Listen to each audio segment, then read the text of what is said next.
আসসালামু আলাইকুম। কেমন আছেন আপনারা? আশা করি সবাই ভালো আছেন। গতকালকের ভিডিওতে আমরা শিখেছি কিভাবে আপনি আপনার টার্গেট অডিয়েন্স সেগমেন্টটাকে ভেরিফাই করবেন।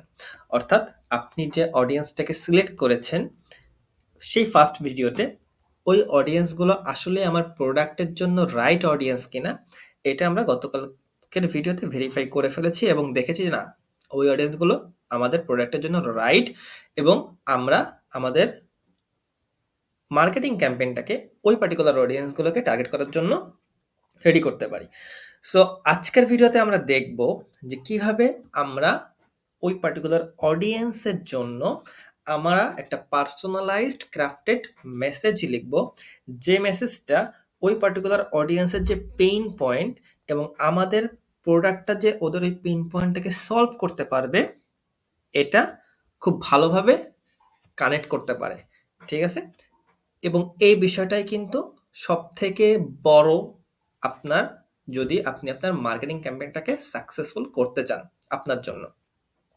সো আমি আমাদের ওয়ার্কশিটে চলে এসেছি এবং ওয়ার্কশিটে আসার পরে আমরা স্ক্রল ডাউন করে নিচে চলে এসেছি।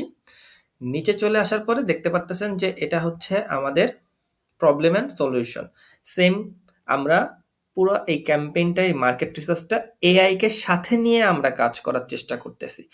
সো আমরা এই যে ক্রাফটেড পার্সোনালাইজ মেসেজটা ক্রিয়েট করব, অর্থাৎ মেসেজটা রাইট করব, এটাও আমরা এআই থ্রুতেই করব। এবং এই ক্ষেত্রে আমি একটা প্রম্পটও লিখে দিয়েছি, দেখছেন এখানে। সো এই প্রম্পটটা দিয়ে আমরা কাজ করব। আপনাকে বেশি হ্যাসেল পোহাইতে হবে না, আপনাকে শুধুমাত্র চেক করতে হবে, অর্থাৎ এআই যে ইনপুটটা আমাদেরকে দিবে সেই ইনপুটটা আপনাকে চেক করতে হবে। কারণ আপনাকে সবসময় মনে রাখতে হবে যে AI can make mistakes. So AI যে ইনফরমেশনই আমাদেরকে দিক না কেন, প্রতিটি ইনফরমেশনে আমাদেরকে ভেরিফাই করতে হবে, ক্রস চেক করতে হবে এবং দেখতে হবে যে ওই ইনফরমেশনগুলা আমরা আসলে যে ইনফরমেশনটা চাচ্ছি ওইটা কিনা। ঠিক আছে? এক্ষেত্রে কিন্তু কোনো লেজিনেস হওয়ার কোনো সুযোগই নাই। আচ্ছা, সো চলুন আমরা আমাদের এআই যে প্রম্পট আছে, প্রম্পটটাকে কপি করে ফেলি। তো এই যে হচ্ছে প্রম্পটটা এবং আমরা এই প্রম্পটটাকে কপি করে ফেললাম। ঠিক আছে? সো আমরা আমাদের এআই তে চলে গেলাম। এই ক্ষেত্রে আপনাদের একটা জিনিস এনশিওর করতে হবে, সেটা হচ্ছে ঠিক ফার্স্ট যে ভিডিওটা ছিল, অর্থাৎ identify our target audience segment, ওই ভিডিওটায় আপনি এআই যে কনভারসেশনে আপনি আপনার ওই প্রম্পটটা দিয়েছেন, আমরা কিন্তু ঠিক সেকেন্ড ভিডিওর ক্ষেত্রে যে প্রম্পটটা ব্যবহার করেছি, অর্থাৎ ভেরিফাই টার্গেট অডিয়েন্স, এটাও ঠিক ওই কনভারসেশনে আমরা দিয়েছি এবং এটাও ঠিক সেম কনভারসেশন। অর্থাৎ যখন আমরা সলিউশন বা প্রবলেম এইটাই এটা এই প্রম্পটটা দিব, এটাও ঠিক সেম ওইখানেই আমরা বসাবো। ঠিক আছে? এটা কেন করব সেটা আগের ভিডিওতে বলেছি যে এআই কে তো আপনার বুঝতে হবে, অর্থাৎ আমরা কিসের জন্য চাচ্ছি, যে সলিউশনটা কিসের জন্য চাচ্ছি, মেসেজটা কিসের জন্য চাচ্ছি।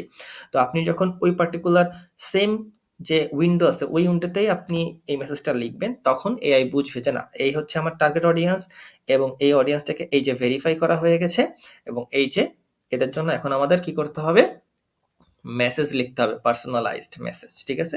এই দেখেন আমার লেফট সাইডে দেখলে আমি অডিয়েন্স সেগমেন্ট অ্যানালাইসিস, যেটা আমি আরো 2 দিন আগে করেছিলাম, ঠিক সেখানেই আছি। তো এই হচ্ছে, এখন আমরা কি করব, সিম্পলি এখানে যদি আমি প্রম্পটটা আপনাদেরকে একটু পড়ে শোনাই যে now that you have identified 3 audience segment, মানে আমি একে বলতেছি যে আমি টোটাল 3টা অডিয়েন্স সেগমেন্ট অলরেডি আইডেন্টিফাই করে ফেলেছি। Your next step is to create targeted marketing messages that resonate deeply with each group.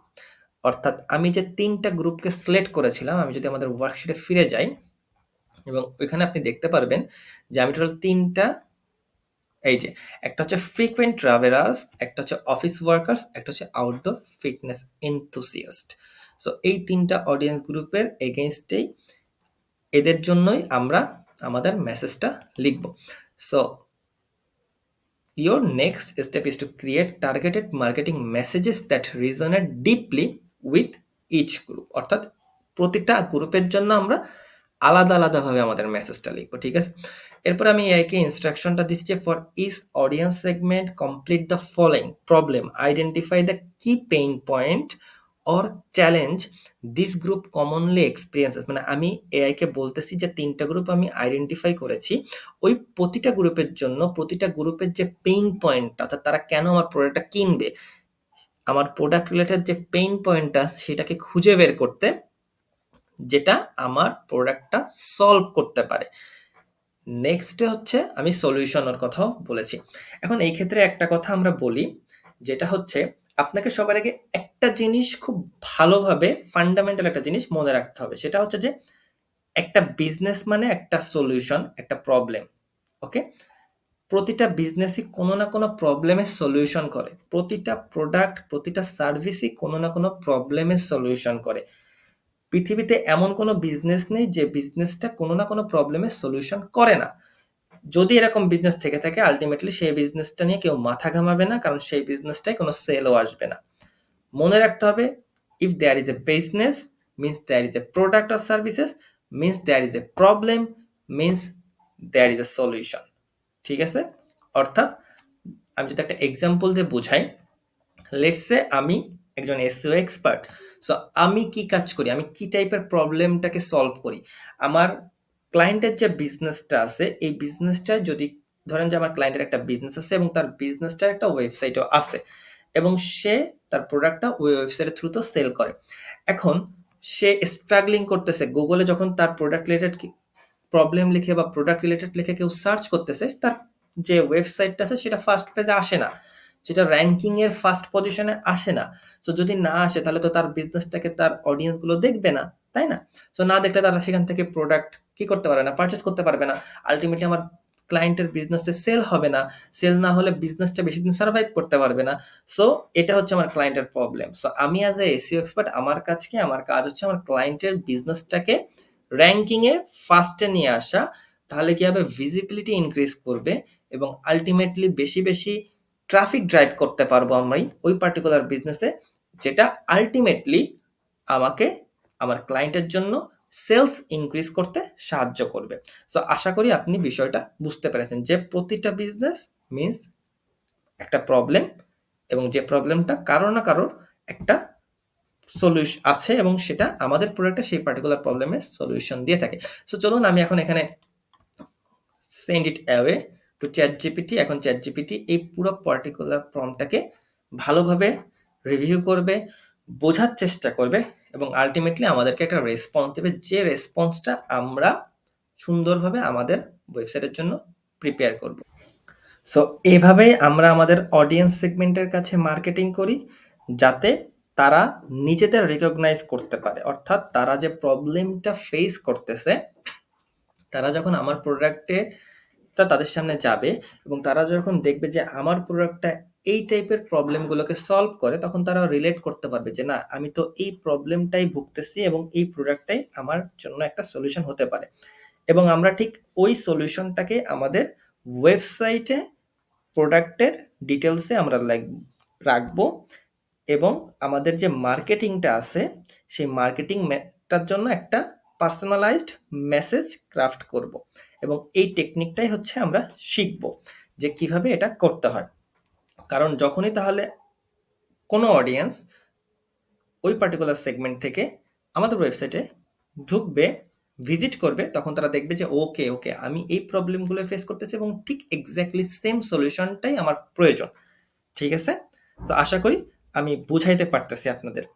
So দেখি, এখন আমরা ChatGPT অলরেডি আমাদেরকে একটা অ্যান্সার দিয়ে দিছে, এখন সেই অ্যান্সারটা আমাদের দেখতে হবে। দেখেন, ফ্রিকোয়েন্ট যারা ট্রাভেলার আছে, অর্থাৎ আমাদের যে ফার্স্ট অডিয়েন্সটা আছে, এদের প্রবলেম কি? You often refill from unknown taps and worry your বোতল হার্বার্স জাম্পস।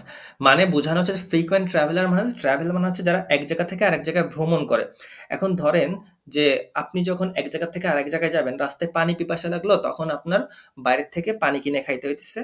অনেক সময় আমরা ভাবি কি যে না, আসলে এই পানিটা কি ভালো, এরা কি মানে ভালো জায়গা থেকে এই পানিটা আনছে কিনা, বা এরা কি এই পানিটা নিজেরা কোনো মানে আসলে সেফ কিনা, এটা আমরা এটা চিন্তা করি। সো তখন যদি এরকম একটা সেলফ ক্লিনিং ওয়াটার বোতল আপনার কাছে থাকে ছোট একটা, আপনি কিন্তু ইজিলি এটাকে ক্যারি করতে পারবেন এবং এটা থেকে আপনি আপনার তৃষ্ণা মিটাইতে পারবেন, যেটা আপনার কাছে অনেক সেফ লাগবে, তাই না? সো দেখেন, আমরা সলিউশন দিচ্ছি self cleaning, nano filtered, chemical free বোতল, every refill and save. So আপনি চাইলেই ওই বোতলটাতে রাস্তার যেকোনো জায়গা থেকে একটা ফ্রেশ টিউবওয়েল থেকে আপনি পানি নিতে পারতেছেন। সো এক্ষেত্রে আমাদের দেখেন মেসেজ বলতেছে ChatGPT travel lighter with a self cleaning bottle that সেফগার্ডস every sheep. মানে হচ্ছে যে যেহেতু এটা একটা সেলফ ক্লিনিং বোতল আর একটা বোতল, এক্ষেত্রে এটার ওয়েটও কম হবে। সো এটা আপনাকে বেশি একটা পেইন দিবে না, এটা হেভি না। সো আপনি ইজিলি এটাকে ক্যারি করতে পারবেন। সো এটাই বলতেছি যে হালকা একটা বোতল যেটা আপনার ট্রাভেলের সঙ্গী হইতে পারে এবং যেটা আপনাকে সেফ ওয়াটার দিবে। নেক্সট অফিস ওয়ার্কারের ক্ষেত্রে আমরা বলতেছি যে ইয়োর ডেস্ক বোতল sits for hours become smelly and rarely gets washed properly. মানে বোঝাচ্ছি যে অফিসে ধরেন একটা বোতল রেখে দেওয়া হয়েছে, যে বোতলটা ঘন্টার পর ঘন্টা ওইখানে থাকে, অর্থাৎ এই বোতলটা কি আসলে পরিষ্কার করা হচ্ছে কিনা, এই বোতলের পানিটা চেঞ্জ করা হচ্ছে কিনা, এটা কিন্তু আমরা জানি না। সেই ক্ষেত্রে আপনি কি করতে পারেন, আপনি সিম্পলি আপনার নিজের পানি আপনি নিজেই ক্যারি করতে পারেন। আপনার কাছে বোতল থাকলে আপনি সিম্পলি ওই বোতলটা, নিজের বোতল যেহেতু সেলফ ক্লিনিং করতে পারতেছেন, আপনি জানতেছেন যে আপনার বোতলটা ক্লিন। সো আপনি চাইলে যে কোনো জায়গা থেকে, যে কোনো ট্যাপ থেকে ফ্রেশ ওয়াটার নিয়ে আপনি ওটাকে ড্রিঙ্ক করতে পারতেছেন। সো এরপরে যদি আমরা যাই ফিটনেস এনথুসিয়াস্ট, তারা যখন ট্রেনিং করে ইনিট ক্লিন ওয়াটার, অর্থাৎ যারা ফিটনেস করে তাদের কিন্তু ক্লিন ওয়াটার প্রয়োজন, পিওর ওয়াটার প্রয়োজন। বাট তারা কি, যদি এখানে পিওর ওয়াটার তাদের বোতল নাই, তাহলে সে কি করতে হবে, ওইখানে কোনো ট্যাপ তাদের ব্যবহার করতে হবে।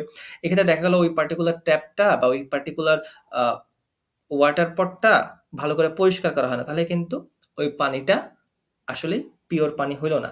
এটা শরীরের জন্য একটা কি খারাপ প্রভাব ফেলতে পারে। সো এই ক্ষেত্রে আপনি যখন ক্যারি করবেন, আপনি আপনার সাথে বোতলটা রাখলেন, আপনি চাইলে ইজিলি যে কোনো জায়গা থেকে পানিটা রিফিল করে নিজে ড্রিঙ্ক করতে পারেন। এটা কিন্তু অনেক সেফ। সো এই হচ্ছে আমাদের মেসেজ, যে মেসেজগুলো আমরা দেখলাম। আশা করি আপনি বুঝতে পেরেছেন এবং এই মেসেজগুলো কিন্তু প্রতিটা মেসেজই রিলেট করা যায় আমাদের অডিয়েন্সের যে পেইন পয়েন্ট আছে সেই পেইন পয়েন্টগুলোকে সলভ করবে। ঠিক আছে? সো এই যে আমাদের ওয়াটার বোতল, সেলফ ক্লিনিং ওয়াটার বোতল, এটাই হচ্ছে আমরা আমাদের প্রোডাক্ট হিসেবে ধরবো। এটা আমাদের একটা ডেমো প্রোডাক্ট। সো এটা ডেমো প্রোডাক্ট হোক বা আপনি আপনার চাইলে বিজনেসের রিয়েল প্রোডাক্ট নিয়েও কাজ করতে পারেন। ঠিক প্রসেস সেম, যেভাবে আইডেন্টিফাই করবেন অডিয়েন্স সেগমেন্ট, দেন ভেরিফাই করবেন, দেন তাদের জন্য একটা মেসেজ লিখবেন। সো আপনি যদি এখনো এই প্র্যাকটিসটা না করে থাকেন, তাহলে আপনার উচিত আপনার আজকে থেকে প্র্যাকটিসটা করা। কারণ আল্টিমেটলি এটা কিন্তু অনেক বেশি ইম্পর্টেন্ট। কারণ আপনি যদি কাকে সেল করবেন এটাই না জানেন, তাহলে আপনি কার উদ্দেশ্যে আপনার প্রোডাক্টটাকে লঞ্চ করবেন, কার উদ্দেশ্যে আপনি মার্কেটিং করবেন। আপনাকে তো সবার আগে এটা জানতে হবে যে আপনি কাকে সেল করবেন এবং আপনার প্রোডাক্টের কি ফিচার্স যেগুলো আছে, আপনার প্রোডাক্ট আসলে কি করে, আর আপনার প্রোডাক্ট কিভাবে আপনার অডিয়েন্স সেগমেন্টের জন্য প্রযোজ্য, অর্থাৎ তাদের প্রবলেমটাকে সলভ করবে, এটা আপনাকে আপনার মেসেজে অবশ্যই লিখতে হবে। সো এখন আমার কাছে ৩ টা অডিয়েন্স সেগমেন্ট আছে। তাদের প্রবলেম সম্পর্কে আমার ভালো ধারণা আছে। আমি তাদের প্রবলেমটাকে কিভাবে সলভ করব সেটাও জানি। আর জানি কিভাবে তাদের কাছে আমার রিচ করতে হবে। অর্থাৎ এভরিথিং কিন্তু আমি এখন জানি। এখন আমার রেডি একটা বিউটিফুল প্রোডাক্ট ওয়েবসাইট বানাতে হবে, যেটা এই সার্ভিসটাকে, অর্থাৎ আমার যে প্রোডাক্ট আছে সেই প্রোডাক্টটাকে ওয়েবসাইটে যখনই আমি ফিচার করব, এই পার্টিকুলার অডিয়েন্সগুলো সেটা ওইখান থেকে পারচেজ করতে পারবে। সো আপনি যাই সেল করেন না কেন, যেকোনো প্রোডাক্ট, সেটা হতে পারে যেকোনো সার্ভিস, আপনাকে এই স্কিলটা অবশ্যই শিখতে হবে যে কিভাবে আপনি আপনার অডিয়েন্সকে টার্গেট করবেন এবং তাদেরকে টার্গেট করে কিভাবে তাদের কাছে রিচ করবেন, তাদের কাছে মেসেজ লিখবেন। তাহলে আপনাকে কেউ আটকাইতে পারবে না। সো পরবর্তী ভিডিওতে আমরা আরো এটাকে একটু ডিটেলসে যাব, আরো ডিপ ডাইভ যাব। আমি দেখব ৩ টা ইজি কোয়েশ্চেন, যে কোয়েশ্চেনগুলো আপনার অডিয়েন্সকে পুরোপুরি ডিফাইন করবে, যেটা অবশ্যই আপনাকে জানতে হবে। সেই ৩ টা ম্যাজিক কোয়েশ্চেন কি সেটা আমরা পরবর্তী ভিডিওতে দেখব। দেখা হবে পরবর্তী ভিডিওতে। সেই পর্যন্ত সবাই ভালো থাকবেন, সুস্থ থাকবেন। আসসালামু আলাইকুম।